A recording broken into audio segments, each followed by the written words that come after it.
take your questions. But first, some remarks. At 11 o'clock, President Trump will participate in a National Day of Prayer event where he will invite Americans of all faiths across the country to join him in asking for God's continued blessings over our great country. During the event, the President will sign an executive order establishing a Religious Liberty Commission. Later today, President Trump will travel to the University of Alabama to deliver a commencement address to the graduating class of 2025. Last night, we saw yet again why President Trump is our deal maker in chief. We secured a historic agreement to establish the United States-Ukraine Reconstruction Investment Fund. This is a first of its kind economic partnership for the reconstruction and long-term economic success of Ukraine that both the United States will greatly benefit from. This partnership represents the United States taking an economic stake in securing a free, peaceful, and sovereign future for Ukraine. This partnership establishes a fund that will receive 50% of royalties, license fees, and other similar payments from natural resource projects in Ukraine. President Trump has been clear from the beginning. He wants the killing in this brutal war to end. This agreement shows how invested the president is in securing a truly lasting peace. To mark President Trump's triumphant first 100 days in office, we've detailed all week how President Trump has been hard at work delivering on the promises he made to the American people. And yesterday, the president once again showcased why he is the most transparent and accessible president in American history when he held his fourth open press cabinet meeting. Every cabinet secretary went into great detail, explaining how their respective agencies are making life better for American families and businesses. And then the president allowed all of you to ask questions on anything you wanted afterwards. One of the main reasons President Trump won nearly 80 million votes, swept all 7 battleground states, and received a resounding mandate from the American public is because of the contrast he presented during the campaign and continues to this day. Everything President Trump's agenda is grounded in one thing: common sense. While the Democrat Party went off the deep end and doubled down on pure craziness, President Trump pledged to restore common sense back to the United States of America. In a little more than 3 months, that's exactly what he's done. He recognized that America is a sovereign nation that cannot survive if it does not protect its territorial borders. So he secured the border in record time and ended the mass invasion of tens of millions of illegal aliens into our homeland. The president knows his top responsibility is ensuring the safety of the American people, which is why he's arresting violent illegal alien invaders in our communities who threaten our public safety. And it's unacceptable to President Trump to allow rampant waste, fraud, and abuse of Americans' precious tax dollars, which is why the president championed a historic DOGE effort that saved nearly $200 billion already. President Trump knows America is blessed with an abundance of liquid gold below our feet in the form of fossil fuels. So he ended Joe Biden's reckless war on American energy and is restoring American energy dominance to lower costs and strengthen our national security. President Trump believes Americans should be free to drive whatever car they want. So he ended Joe Biden's disastrous EV mandate and promoted true consumer choice. President Trump stood up for the Constitution's promise of colorblind equality before the law, so he terminated radical DEI preferencing in federal contracting and directed federal agencies to relentlessly combat private sector discrimination. DEI seeks to divide and pit Americans against each other based on immutable characteristics. President Trump put an end to it. In President Trump's America, individual dignity, hard work, and excellence are the only things that will determine if you get ahead. President Trump is a proud free speech champion, which is why he ended Joe Biden's trampling of free speech rights and the federal government's censorship of American speech on online platforms. The president believes college students have a right to speak their minds and go to school safely. Again, common sense. So he took bold action to protect Jewish American students from harassment by pro-Hamas radicals on their campuses. And President Trump knows that America's children are our future, and he'll never stop fighting for them. That's why he ended the radical, un-American indoctrination of children by eliminating support for divisive, radical gender ideology and equity ideology, and why the president protected parents' fundamental rights. And lastly, the president believes in fundamental biology. Isn't that something? Which is why he made it the official policy of the United States government that there are only 2 sexes, male and female. And because men and women are biologically different, President Trump ended the unfair, demeaning practice of forcing women to compete against men in sports and having their private spaces invaded. When President Trump completed promised a complete restoration of America and the revolution of common sense, he meant it. And over the next 100 days, get ready for historic trade deals, budget deals, and peace deals. For more on President Trump's common sense revolution, I will turn it over to our White House Deputy Chief of Staff for Policy, Stephen Miller. Stephen, thanks for coming in today. Thank you, Karoline. Great to be up here with you, and great to see so many familiar faces I've had a chance to get to know over a number of years as we gather this morning to continue our celebration of President Trump's unprecedented and historic first 100 days in office, what are without doubt the greatest 100 days to begin any American presidency in the history of this nation. This week you've heard about the historic actions President Trump has taken to secure our homeland, to secure our sovereignty, to secure our economy and our supply chains and our industrial base. Today you're also going to hear from me about what President Trump has done to secure our values, our culture, and our way of life from the unwavering assault from the radical left and the communists and the Democrat Party. One of the most significant crises that President Trump inherited upon taking office was the wave of racial discrimination, so-called diversity, equity, and inclusion policies that have taken over both public sector and private sector entities all across the United States of America. Perhaps the most dramatic example of this is that our air traffic controllers were being hired and promoted based on race and gender, not their ability to conduct our nation's air traffic. I would estimate that probably 90% of Americans would agree with the statement that airline safety should be based on your ability to keep, airline safety jobs should be based on your ability to keep planes landing and taking off and flying safely, not on what demographic box you check. President Trump has ended across the entire federal government all hiring, recruiting, retention, promotion, and training based on race and sex. This includes in our law enforcement agencies. So, again, when we took office, even in sensitive law enforcement, national security, and intelligence agencies, we were hiring individuals not on their ability to carry a weapon, not on their ability to keep Americans safe, not on their ability to conduct sensitive intelligence operations, but based upon race and sex. And obviously, that is unacceptable. It's going to be merit-based across the whole federal government. But this wasn't just the federal government. This was the private sector, and this was also, of course, our entire university and education system.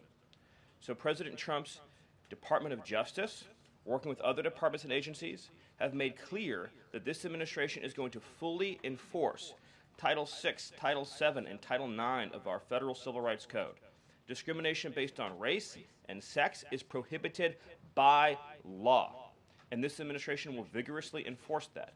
And companies, small or large, that violate plain text of federal statutes will face appropriate financial and other penalties.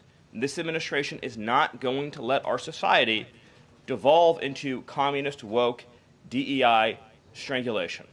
We are going to have a system of merit, which is not just a social and cultural issue, it's an economic issue. When you hire, retain, and recruit based on merit, as President Trump has directed, you advance innovation, you advance growth, you advance investment, you advance job creation, you create the best and safest product for all Americans. When a citizen goes to, say, a hospital in a medical emergency, they don't care what race or sex their doctor or their nurse is. They want the best treatment they can get in that emergency. When they're flying a plane or when they're on an aircraft, they want that pilot to be the best pilot, the safest pilot, not caring what that pilot's race or sex is. This applies across the whole government. In particular, looking at our university system, this administration has opened investigations into universities across the country for violating, and we talk a lot about Supreme Court rulings, universities across this country are in plain and direct violation of the Supreme Court's ruling that affirmative action, as in racial quotas and set-asides, are illegal. Students must be admitted to universities on a color-blind basis. But we have demonstrated through clear evidence that our university system, including our medical schools, and perhaps particularly our medical schools, are engaging in race-based discrimination, racial set-asides, racial quota schemes, and other efforts to evade the Supreme Court's ruling, and again, the plain text of federal statute. So universities are on notice, and universities are already facing the financial consequences of their noncompliance with federal law. The clearest example that we're all familiar with, of course, being Harvard, which is engaged in repeat, systemic, and sustained violations of federal civil rights law. Another area of civil rights law that we talk about a lot, of course, is Title IX, sex-based discrimination. And this administration ended the Biden administration's policy and the Democrat Party's policy of allowing men into women's sports, men into women's spaces. We are using every single legal and financial tool we have at President Trump's direction to make it clear that schools and universities are and will lose federal funds, as you've seen in Maine, if you allow men to invade women's sports and women's spaces. And this applies to our whole K-12 system. The Department of Justice is also coordinating with state and local law enforcement to fight child abuse in our school systems. It is child abuse to change a child's gender, particularly if you do not inform the parents. In other words, if a 5-year-old or a 6-year-old goes to school, or a 7-year-old goes to school, and the teacher tries to turn the boy into a girl or the girl into a boy, that is child abuse, and this administration is treating that as child abuse, and it is a gross violation of parental rights. This also includes the administration's message to our hospital systems that they cannot and will not be allowed to use taxpayer dollars to perform chemical castrations and sexual mutilations of children. Castration surgeries, castration drugs, sterilization treatments of children are barbaric. They violate all sound medical ethics. They are completely unwarranted. They harm children for life irreversibly. It is child torture. It is child abuse. It is medical malpractice. And so the Department of Health and Human Services, under the leadership of Bobby Kennedy, as well as the Department of Justice and other departments of this government, are making clear to our medical providers and our hospital systems that you cannot use taxpayer dollars to perform these barbaric procedures on America's children. And HHS has systematically eliminated all of the junk, fake science that was produced under the Biden administration promoting sex changes on children, promoting the idea of sterilizing children. That's been cleaned out, that's been removed, and new guidance is being issued to doctors and hospitals advising them that they cannot perform these horrifying procedures, these irreversible procedures on our nation's children. We are also making clear in our prison system, male prisoners will not be allowed into women's prisons. The Biden administration promoted prison rape by putting men into female prisons. That is obviously insane, cruel, and unacceptable. And even though the Democrat Party and Hakeem Jeffries and the Democrat media continue to fight to put men into women's prisons, this administration will not allow that. And will not allow men, as well, in our K-12 system, into women's private spaces and restrooms. We have seen horrifying example after example of young girls being sexually assaulted because school districts have allowed men into women's and girls' private spaces. This administration, President Trump, is at the forefront of protecting women and protecting girls. And nowhere is that clearer than when we are talking about fighting radical gender ideology. This administration is also fighting to get critical race theory out of our school districts. Children will be taught to love America. Children will be taught to be patriots. Children will be taught civic values for schools that want federal taxpayer funding. So as we close the Department of Education and we provide funding to states, we are going to make sure that these funds are not being used to promote communist ideology. For any nation to be successful, it cannot teach its children to hate themselves and to hate their country. So these are a few of the areas in which President Trump has fought the cancerous, communist, woke culture that was destroying this country, where we were led to believe that men were women, that women were men, that racial discrimination was good, that merit was bad, and that safety and physical security mattered less than the feelings of liberal ideologues.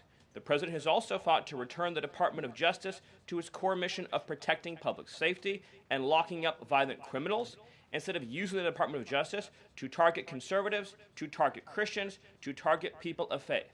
The last administration cruelly and shamefully used the power of the Justice Department to go after law-abiding Americans, in particular Trump supporters, conservatives, and Christians. That persecution has ended. The Department of Justice and the FBI are back in the business of going after bad guys, of going after gangs, of going after criminals, and keeping Americans safe.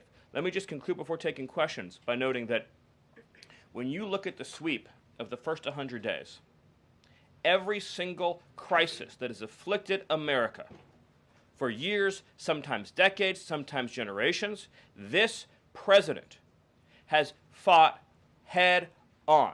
He has taken on every entrenched power structure and system all across this government, this swamp, this town.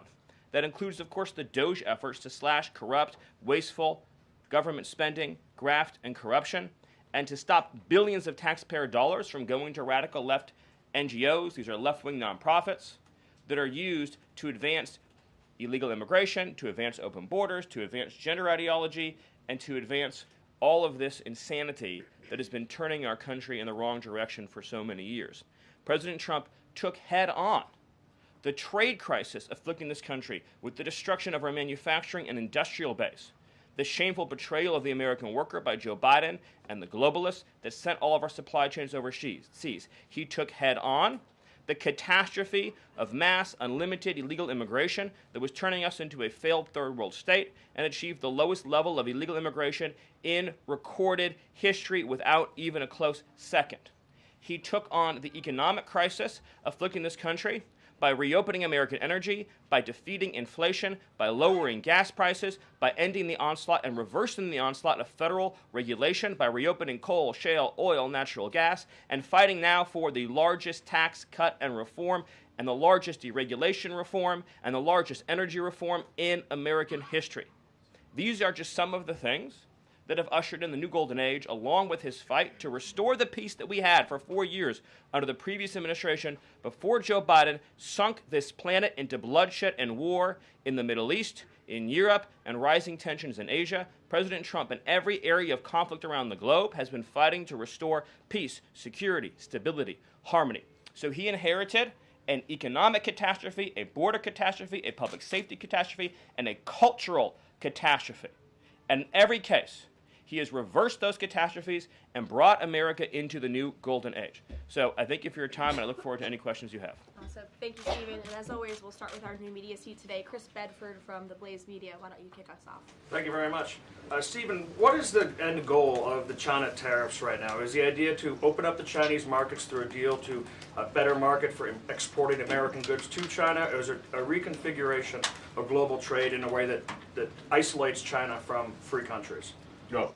So China is a unique situation, obviously. The president has talked at length about what happened to us economically since China's entrance into the World Trade Organization and the trillions and trillions of dollars of trade deficits that we've racked up with China over the period of that time, and what that's meant for our national security, what that's meant for our economic security, what that's meant for our supply chains.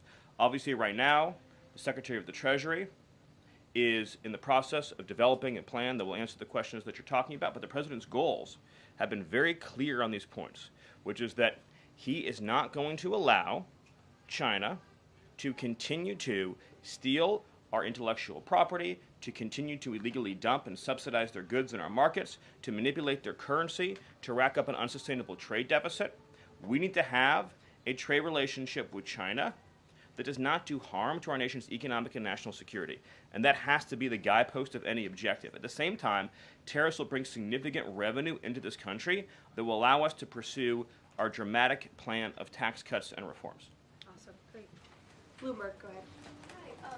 First, as well, similar to that question, I'm curious, Kevin Hassett, when you see NBC this morning, said that they were expecting some sort of news on tariffs by the end of the day. Do you have any insight into that? I don't want to get ahead of any announcement, but I'll just reiterate that right now, countries from all over the world, because of President Trump's leadership, are desperate and dying to make trade deals with the United States. We're going to evaluate each of those deals, and President Trump is personally involved in making sure that these negotiations serve only one interest, which is the interest of the United States of America, and we'll end up with a deal in these cases where, yes, the other countries obviously will have their own demands and their own interests, but nothing will go into effect that doesn't serve the interests of America and the American people. Thank you. Stephen, this morning GM is putting a dollar figure on how much the president's tariffs will impact the company. The CEO says tariffs will cost GM between $4 and $5 billion this year. The CEO of Ford says he can't commit to not raising prices because of tariffs. Is the administration open to doing more to give automakers relief? The question, unfortunately, misses the entire point, which is that U.S. automakers have announced dramatic investments and expansions inside the United States. American auto plants are growing, they are expanding, they are opening new facilities, they are expanding existing facilities that are already in operation, because it is now the case that for the first time in our lives, that American cars receive preference in America's markets. The U.S. auto industry used to control the entire world. I believe the number during the heyday was that 70% of all cars in the world were made in Michigan. And now, of course, we've become a tiny fraction of the global market. And the reason for that is because the United States opened its markets to every single foreign cheater and every single foreign nation that subsidized its goods on the face of the earth, and their markets have been closed to ours. Japan closed their market to our cars. The entire EU closed their market to our cars. South Korea closed their market to our cars. All of the countries I just mentioned have tens of billions of dollars of annual trade deficits in automobiles with the United States. These are supposedly pure nations, nations that have at least a somewhat equivalent per capita GDP. So it is impossible under the terms of fair trade, if you have two nations with similar per capita GDP, to have such uneven trade flows in automobiles. What the president has done with his car tariff, we have the most desirable market in the world, is if you want to sell cars tariff-free, tax-free to our market, your plant has to operate in the United States. The only alternative to that is to have no U.S. automobile industry whatsoever, which is where this was headed, to be clear.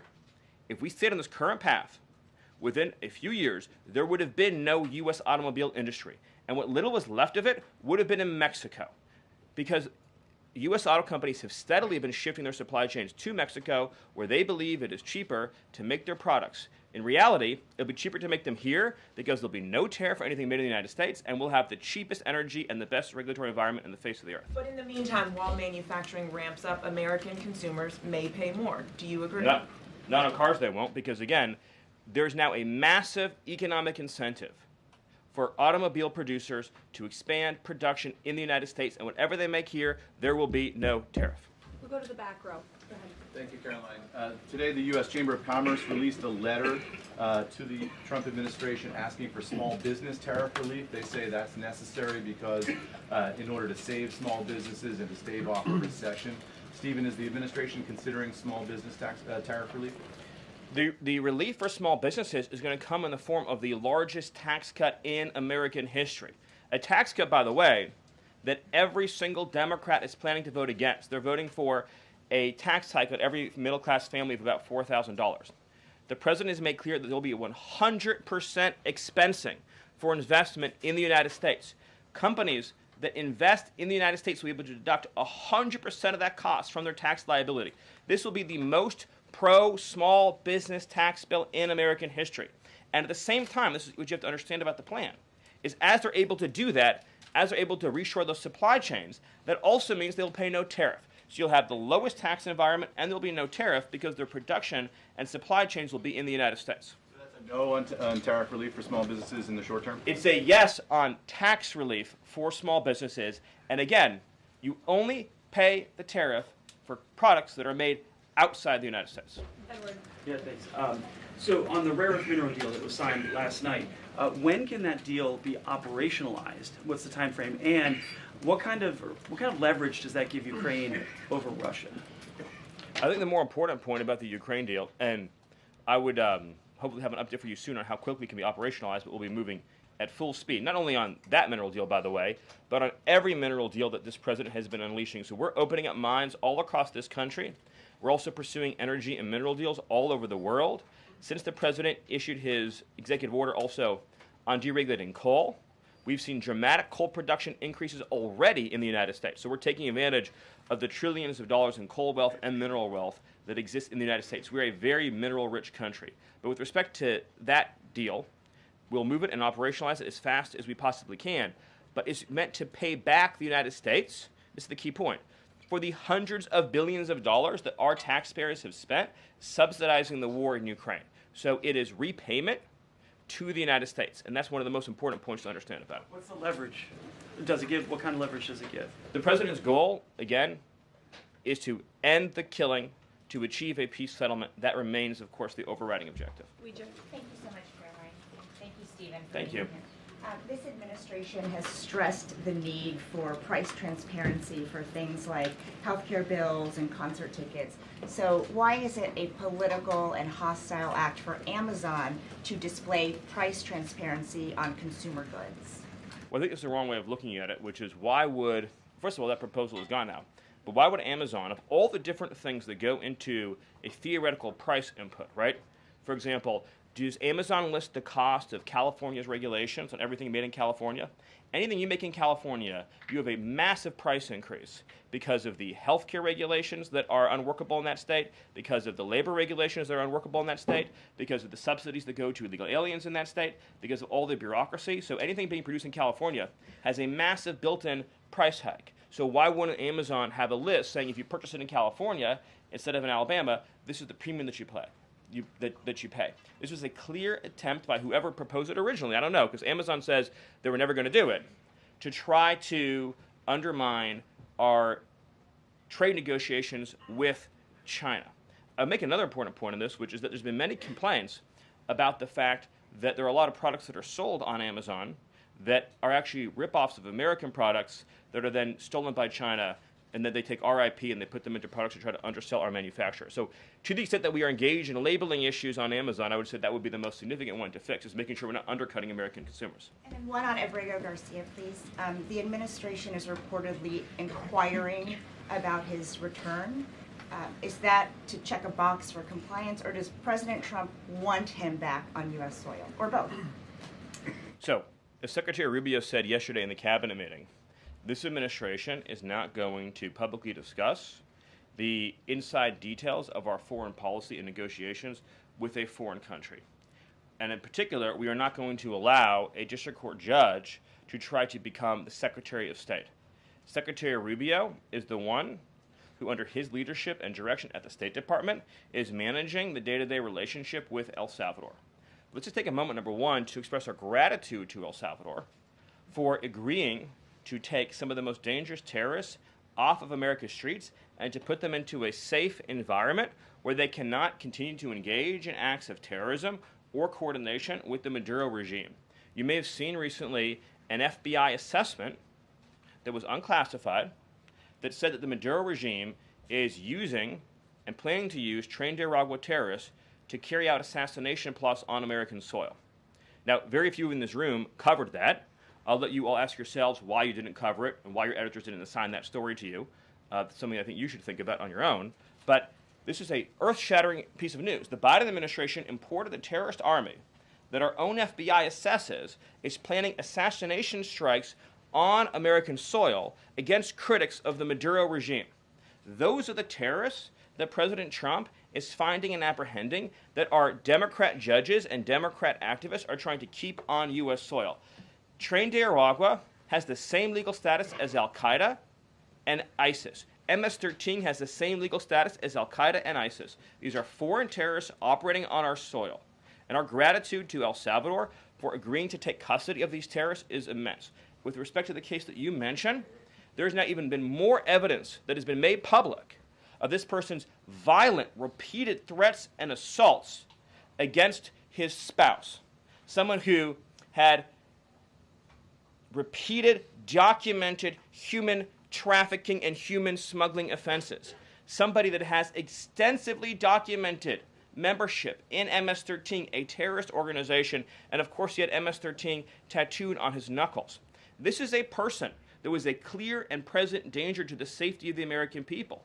And it is a sad reflection on the state of our media and many of the outlets represented in this room that you obsessively try to shill for this MS-13 terrorist, well, no coverage occurred in your papers about any of the Americans that were raped and tortured and murdered by the illegals that Biden was importing into our country. You know, you talk about due process.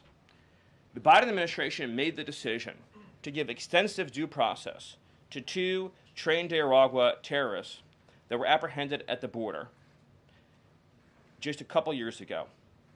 They were 2 gentlemen. They were from Venezuela. They were members of trained Nicaragua. The Biden administration Border Patrol apprehended them and made the decision to provide them with extensive due process, put them onto a program known as supervised release, and put them on ankle monitors so that they could go through a lengthy legal, judicial determination as to whether these legal aliens who had just set foot on U.S. soil might want to live in the United States for the rest of their lives. What was the result of that decision? What was the result of that choice that was made?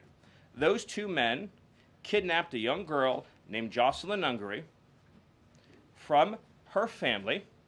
They beat her, they sexually assaulted her, they tortured her, they stripped her, they murdered her, and they dumped her body. That is what the Biden administration's policy was. Most of your papers never covered her story when it happened. To the extent that you covered it at all, it was because President Trump forced you to cover it by highlighting it repeatedly over and over again. He had to shame you into covering it.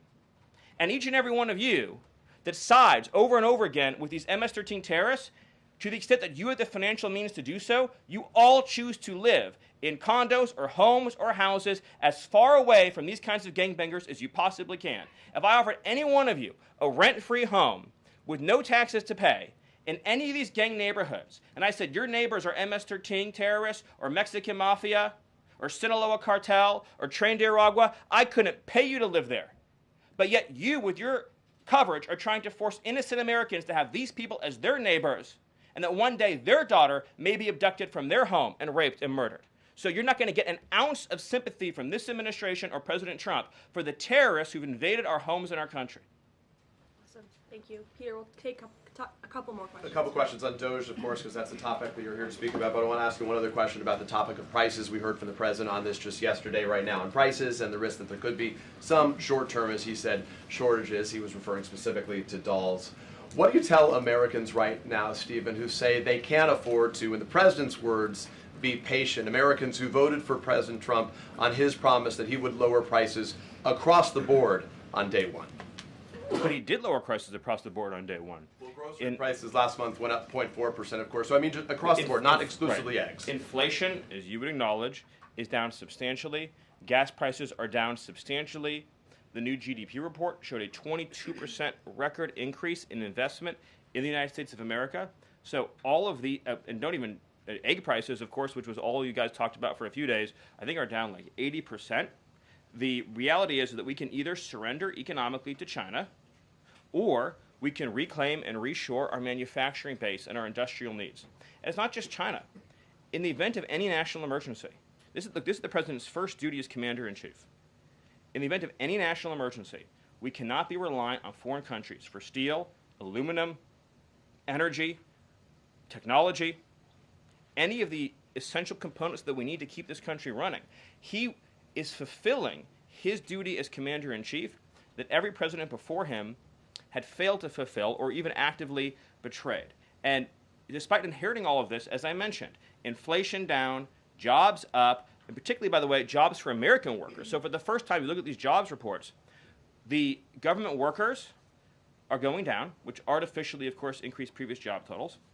The employment of non-citizens is going down. The employment of American citizens is exploding. Remember, all the job gains during the Biden administration, so-called gains, on net were for foreign workers. So if you look at the stock of American workers over his whole administration, they lost jobs on net. So if you're an American worker, you lived through 4 years of a Biden depression. That was the economic reality that now that President Trump is rescuing. And again, if you make your product in America, there's no tariff. And as we develop advanced manufacturing techniques, increased AI, increased robotics, it'll be cheaper and cheaper and cheaper to manufacture in America. But to be clear, you said that prices have gone down across the board. The president himself acknowledged that on toys you may end up paying, on dolls he was referring to, you may end up paying a little bit more right now. So in terms of he was making the point that I think almost every American consumer agrees with. If they had a choice between and I'm a parent of young children, you had a choice between a doll from China that might have, say, lead paint in it, that is not as well constructed as a doll made in America that has a higher environmental and regulatory standard and that is made to a higher degree of quality. And those two products are both on Amazon, that yes, you probably would be willing to pay more for a better made American product, but here's the key point. With the tax cuts, the regulation cuts, the energy price decrease, and everything else that President Trump is doing to unleash this era of American prosperity and prevent the road we were on to get off that road of financial ruin and doom, means that it will be cheaper than ever to make and manufacture in America. I think that answers your question. So I'm going to follow one more. Stephen, can I just... Caroline, can I ask the Doge question? Can I ask about Doge? Peter, we just gave you 2 questions. Brian, go ahead. Doge, but I'll wait. Thank you. Last night, Kamala Harris delivered her first major speech after losing the election. She attacked Trump personally, attacked the policies. Any comment from the White House on that? Well, I think it was a great reminder to the American people of just how blessed we all are that the leader sitting in the Oval Office today is President Donald Trump and not President Kamala Harris. It was a helpful reminder of just what a travesty and a tragedy that would have been. It would have been the end of America. And it gives me a chance to bring this whole thing home. If we continued on this road of radical regulation, choking off American energy, sending our supply chains to foreign countries, taxing our economy to death, pushing this cancerous woke ideology on our children, ending merit, ending scientific innovation, ending public safety, allowing, everyone goes to the stores these days, everything's locked up, criminals roam free, law-abiding citizens under the previous administration were punished while gangbangers were given red carpet treatment. Democrats, of course, are still giving gangbangers red carpet treatment. And then the border invasion. If those policies had continued, it would have been the end of the American Republic. And the only thing Americans want to hear from Kamala Harris is an apology for joining Joe Biden, and remember, she was the border czar, joining Joe Biden in aiding and abetting the invasion of our country. And we're never going to stop talking about this, because what they did to this country is unforgivable.